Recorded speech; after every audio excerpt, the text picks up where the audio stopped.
Hey, it's been a while, because I just recently moved to the Upside Down from Stranger Things, also known as Australia. And that is the first and last joke I will make about Australia being upside down, because I find those jokes very tiring. I just moved here a few weeks ago, and I'm still trying to acclimate myself to living in a new country by learning the differences between how Americans and Australians speak. Instead of McDonald's, here they call it Macca's. Instead of boxed wine, here they call it goon. And to greet someone, instead of saying, "What's up?" here they say, "G'day, cunt." The only thing that Australians love more than Vegemite on toast is calling other people the C word.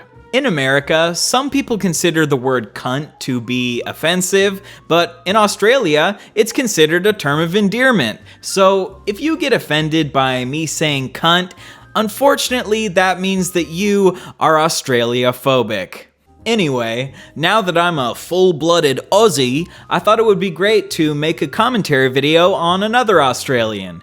And who better than the edgy comedian Isaac Butterfield. In America, we would pronounce his name Isaac, but in Australia, it's pronounced Isaac, like a sack of eyes. My name's Isaac Butterfield. So in this video, I will be very careful to pronounce his name correctly to make sure that I'm not being culturally insensitive.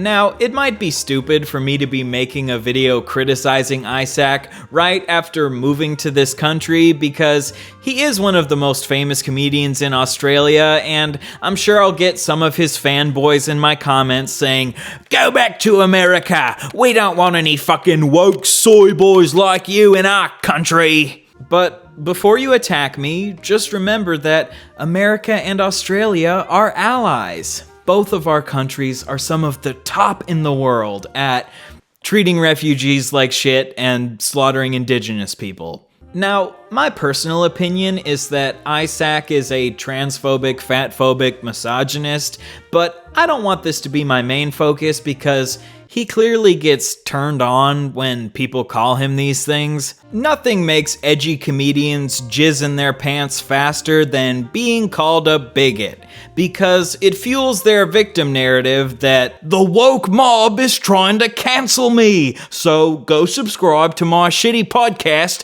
Cancel Me Now. Basically, the only comedian who has ever actually been fully canceled is Bill Cosby. Most of these comedians who constantly whine about cancel culture have never actually been canceled or deplatformed. They've just pissed some people off on Twitter with their jokes. There is a massive difference between being canceled and some people just not liking your jokes. For these comedians, cancel culture is mostly just used as a marketing tactic to draw more edgy teenagers into their fan base. The only way that Isaac is being canceled is by his audience slowly losing interest in his content, causing him to get 1/10 of the views that he used to. In this video, I'm mainly going to be focusing on how I think Isaac is annoying, he makes bottom-of-the-barrel content, his humor feels like it's stuck in 2016, he contradicts himself constantly, and overall, I just think he's pretty stupid.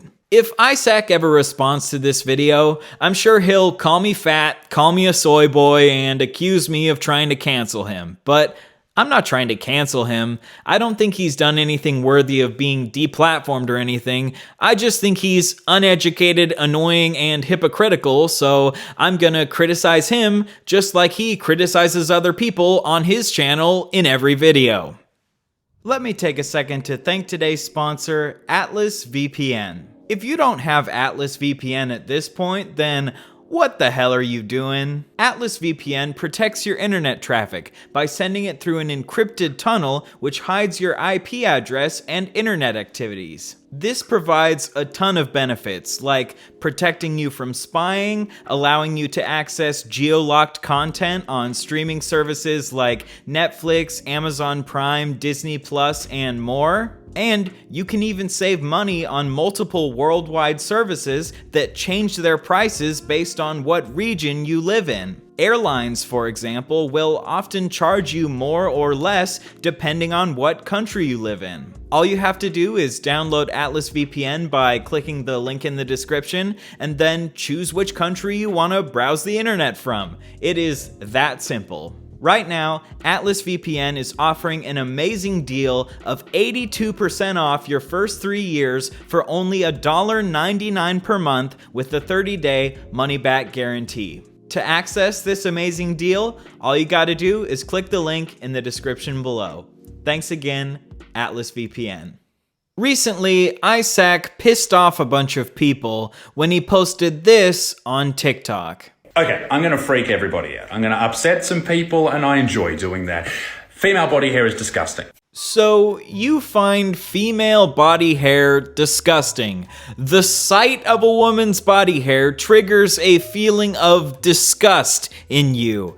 In other words, women's body hair triggers you, which, in my opinion, is a pretty snowflake response to simply seeing hair. Let's talk about the history of women shaving their underarms. Before 1915, women actually didn't shave their underarms. But in 1915, the razor company Gillette realized that they could sell a lot more razors if they convinced women that it was feminine to shave their underarms. The only reason that you find women's underarm hair to be disgusting is because you happen to be born after 1915. If you were born before 1915, you wouldn't find it disgusting, but because you happen to be born in 1993, you do find it disgusting. This stereotype that women need to shave their underarms isn't based in any sort of logic. It's just a stereotype that has been pushed by razor companies for the last 100 years. I find it confusing that dudes like this think they're being brave by stating an opinion that's already the social norm.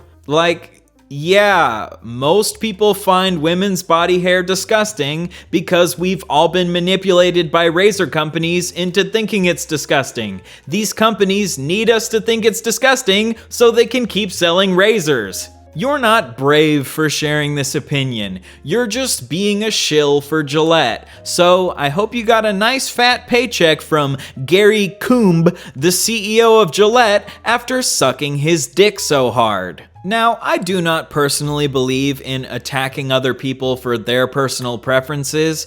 If you don't find body hair attractive on women, men, or anyone else, I'm not going to try to force you to change your personal preference, but when you call someone else's body disgusting because it doesn't fit your personal preference, that's called being an asshole. And Isaac is well aware that he's being an asshole. On his YouTube channel, he claims that this was all a social experiment. I wanted to conduct a little social experiment the other day. I wanted to see if I could piss off an entire group of people, so I went to TikTok.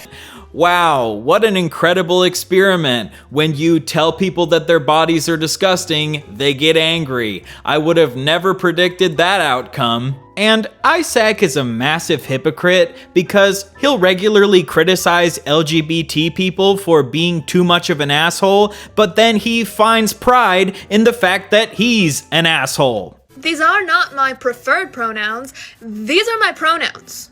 You will use them, or you will not refer to me at all. Okay, I will use one if they ask nicely, but stop being the personification of an asshole. I'm gonna upset some people, and I enjoy doing that. No one wants to hear what you have to say or what you want people to call you if you're being mean. I wanted to see if I could piss off an entire group of people. So if LGBT people want Isaac to use their correct pronouns, they have to make sure to be extra polite and ask him nicely. But when Isaac chooses to purposefully be rude and piss off entire groups of people, that's perfectly fine. My guess is that the views were probably getting low on his YouTube channel, so he decided to hop on over to TikTok and piss off a bunch of women so he could farm their outrage to create content. When someone has to resort to this type of rage baiting in order to get content, That's usually not a good sign for how well their career is going. Isaac would probably respond to me by saying, "Aw, chill out, mate.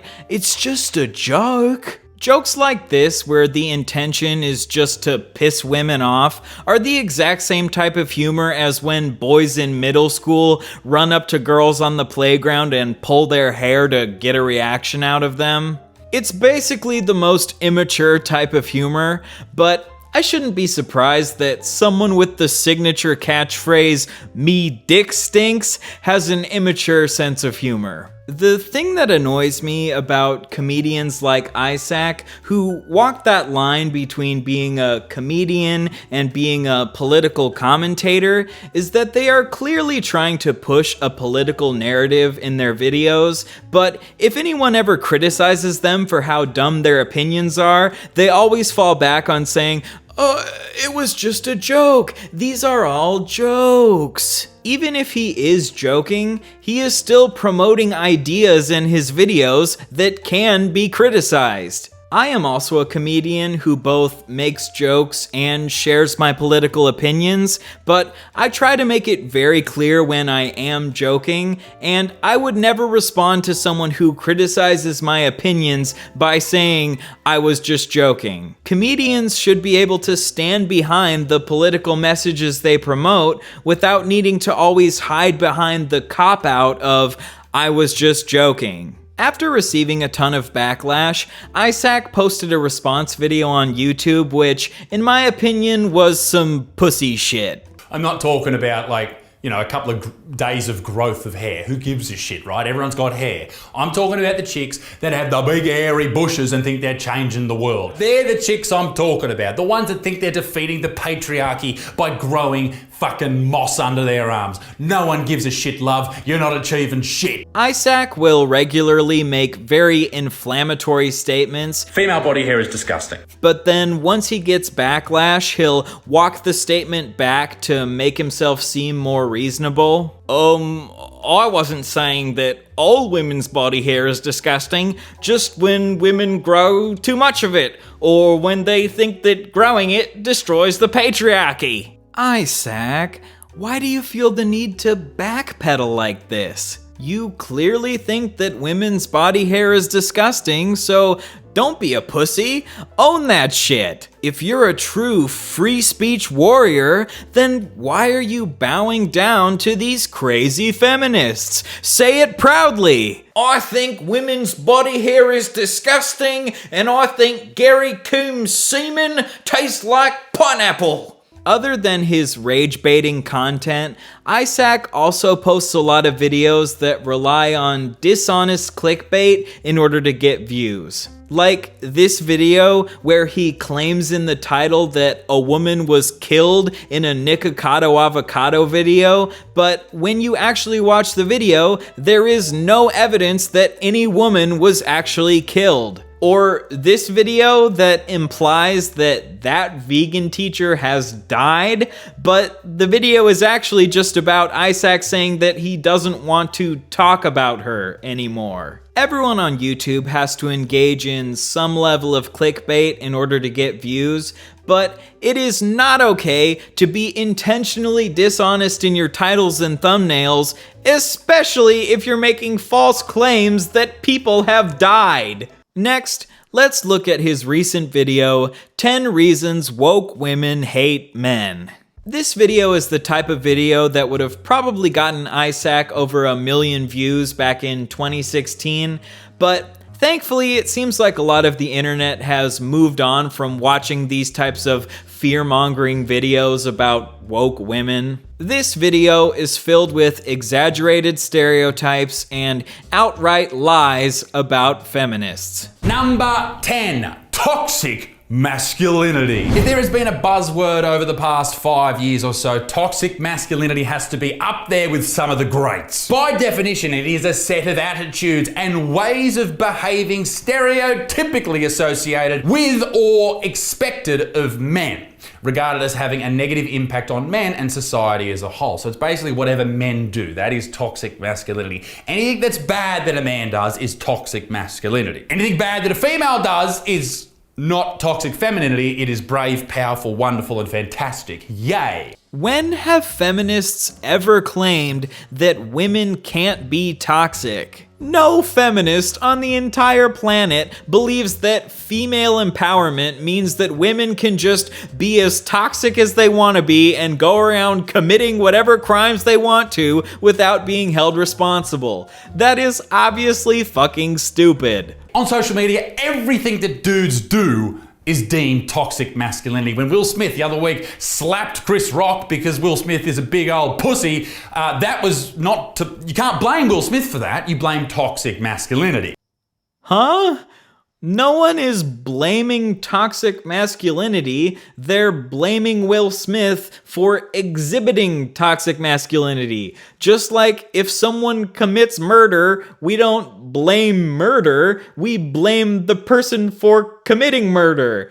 What the fuck are you talking about? There are examples of things that you could put under the label of toxic masculinity. The whole idea that men can't have emotions, men can't cry, men shouldn't look after the kids. That's the woman's job. That's bullshit, that's garbage, it's toxic. Maybe we shouldn't blame all men for this, maybe we should blame the rotten eggs that are the ones that are living their lives like this. No one is blaming all men. If you actually read the definition that you showed on screen, you would see that toxic masculinity is a set of stereotypes typically associated with the toxic elements of masculinity. When one man tells another man that they shouldn't show emotions, which you agree is toxic, that man is exhibiting toxic masculinity in that moment. But this does not mean that all men exhibit toxic masculinity at all times or that all men are toxic. I can't tell if you're being purposefully dishonest or you genuinely don't understand toxic masculinity. Many people will have you believe that if you are a man in this world, then you are to be blamed for everything bad that men do. If a woman is attacked in the middle of the street, that is your fault, that is my fault, it is men's fault, not the fault of the psycho who is attacking this woman. Domestic violence? Don't blame the perpetrator, blame men. No one is making the argument that individuals are responsible for the crimes other individuals commit. That would obviously be stupid. If a man assaults a woman, all men aren't responsible for that assault, obviously. However, examples of toxic masculinity are how assaults will often get swept under the rug because men don't want to hold other men accountable for their crimes, or how judges will often say, "Boys will be boys, we don't want to ruin this promising young man's future," and then not send men to prison for their assaults. Analyzing toxic masculinity is analyzing social trends. It is not saying that all men are responsible for all the crimes men commit. The number 9, slut shaming. What does slut shaming mean? It is the action or fact of stigmatizing a woman for engaging in behavior judged to be promiscuous or sexually provocative. I think the reason that society looks down on women who have slept with a lot of people or are easy in this situation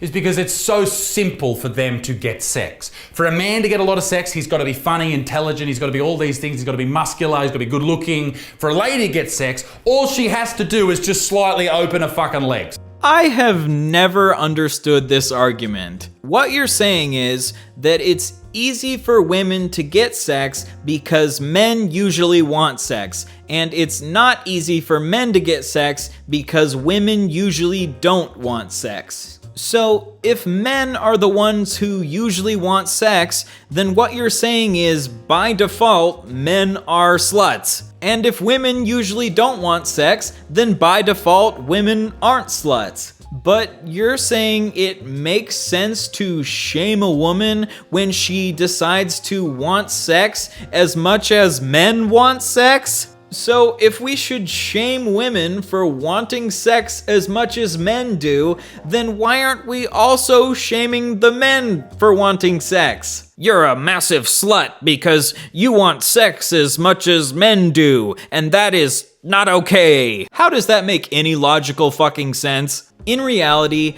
some people like to have a lot of sex, and some people like to have not very much sex. Both are perfectly fine, and you should just stay the fuck out of everyone else's business. Woke women believe that all men are dangerous. I've already touched on this already in this video, but I feel it is important to really highlight it. A generation of young women between the ages of 14 to 30, maybe even a little bit older, are learning that not only are men dangerous, that they should be scared of them at all times and avoid them at all costs. The vast majority of women don't actually believe that all men are dangerous. When they say this, they are exaggerating. However, the reason they say this is because of statistics. Around 90% of homicides are committed by men. Men make up 90% of prison populations. 90% of rapists are men. And 1 in 6 women will be the victim of an attempted or completed rape in their lifetime. Based on these statistics, I don't think it's unreasonable for women to be cautious around men. I am personally against using generalizations of any kind,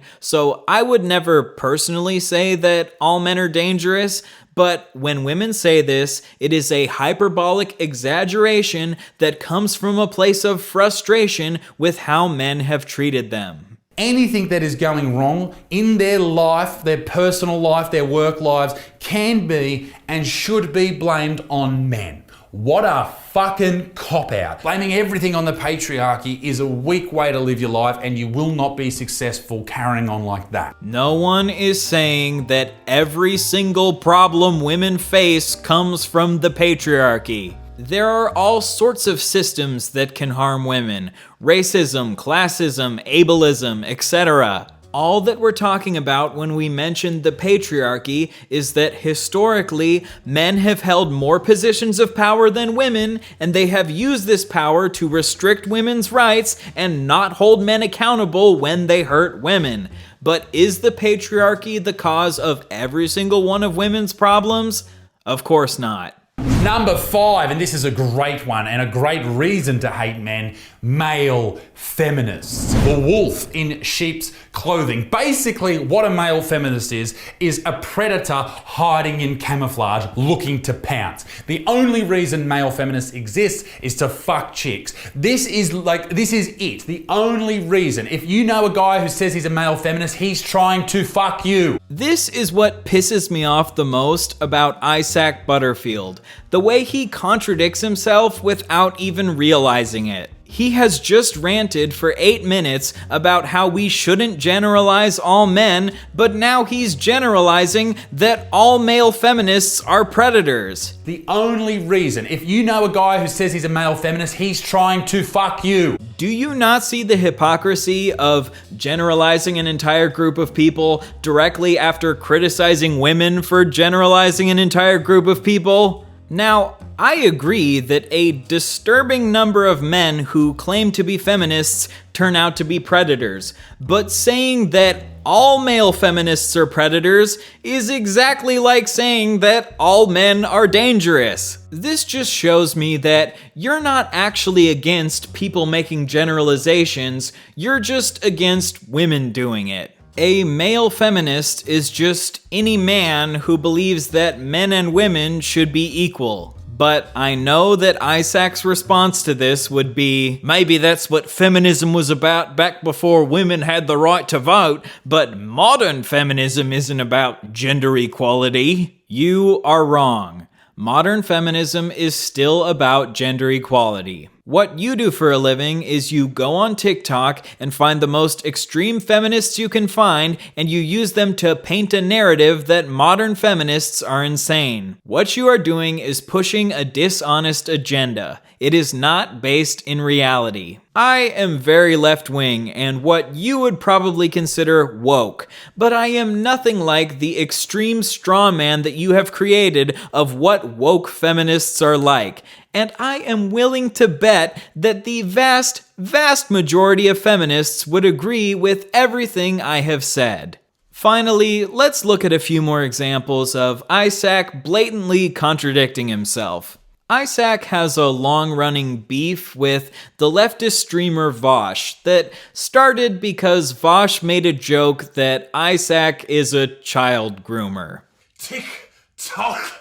All right, can we just agree that anyone who talks like this is probably a groomer? This groomer, I'm fair saying it, yeah. This guy probably like fucks kids. Isaac was not very happy about this. To go out there and call someone the worst thing in the world, a pedophile or a child groomer, is fucking outrageous, cunt. Are you serious? It is profoundly rude and unjust. Absolutely zero evidence. Fuck this cunt to the moon. Fuck you to the moon, Vaush. I have no more time for you. Now, I completely agree that it was incredibly stupid for Vaush to joke that Isaac is a child groomer. I don't think you should ever make jokes about serious accusations like this. However, I find it extremely hypocritical that Isaac acted all offended about being called a predator, but later he accused all male feminists of being predators. What a male feminist is a predator hiding in camouflage, looking to pounce. If it's okay for you to call all male feminists predators, then it's also okay for Vaush to call you a predator. After this, there was a controversy where Vaush got into an argument on Twitter with J.K. Rowling, where Vaush made a misogynistic joke in response to J.K. being transphobic. Isaac made a video commenting on the situation, and I also found many of his responses to this extremely hypocritical. First, he says that he respects J.K. Rowling for speaking out about her beliefs. J.K. Rowling, whether you agree or disagree with her,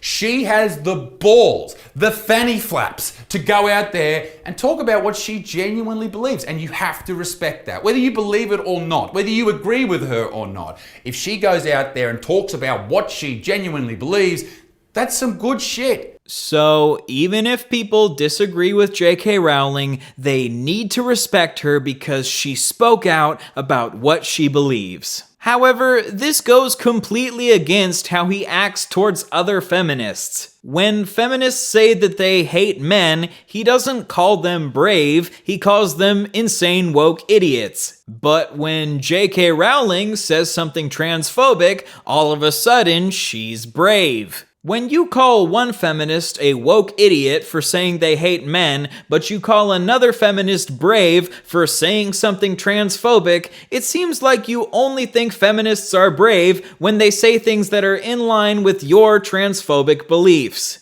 My perspective is, I don't respect people just because they speak their mind. I would never tell a Nazi, you know, I disagree with your genocidal beliefs, but I respect you for speaking your truth. I am 100% pro freedom of speech because I don't think the government should ever infringe on people's right to speak their mind. But I also think that people with shitty opinions should shut the fuck up. Next, Isaac acts offended by Vaush's misogynistic joke, which makes no sense because Isaac makes misogynistic jokes constantly. But that last bit, Vaush, what the fuck is that? I hope you don't have a missus, because that would be fucking the worst relationship of all time if you're saying shit like that. Just earlier in this video, he joked that the BBC Women's Hour would be the perfect time to take a nap. Annalise Dodds said on the BBC's Women's Hour, good time to have a nap, radio program. So, I guess, according to him, misogynistic jokes in response to J.K. Rowling are just too far, but he should be able to make misogynistic jokes whenever he wants to. Isaac will regularly criticize feminist comedians, saying that he thinks their jokes are unfunny because all they do is shit on men, but then he turns around and makes the exact same type of lazy, unfunny jokes shitting on women. My final judgment of Isaac is that he's a provocative asshole with no moral consistency who picks and chooses when to make generalizations and when to act offended based on whether or not he likes the group of people that he's talking about. If Isaac makes a response to this video, I'm sure he'll make some joke like, "Fuck you, you woke soy boy. I can tell that you've been drinking too much soy milk because you're growing your own milkers. You better be careful. If those milkers grow too big, you might turn into a woman." Which I would fully support because I am not transphobic. In my opinion, all of this edgy anti-SJW humor has gotten incredibly stale, predictable, and boring at this point. Maybe Isaac will eventually mature out of this phase, but I kinda doubt it when his catchphrase is, "Me dick stinks," and he still calls people soy boys in 2022. Hopefully, someday Isaac will stop attacking random trans teenagers on TikTok, stop antagonizing fat people, and stop trying to piss off feminists for views. But I'm sure he'll keep milking this content as long as it's profitable. Well, I guess all I can say as your residential woke American soy boy is, Isaac, fuck you to the moon. Thanks for sticking around till the end of the video. If you're looking for some more content shitting on old Isaac, my friend Noah Sampson actually just posted a video about how Isaac attacks people for promoting body positivity. I'll link that down below. Now that I've finally settled in here in Australia, I'm getting back into the swing of things and there'll be more content coming your way soon. I'll see you then.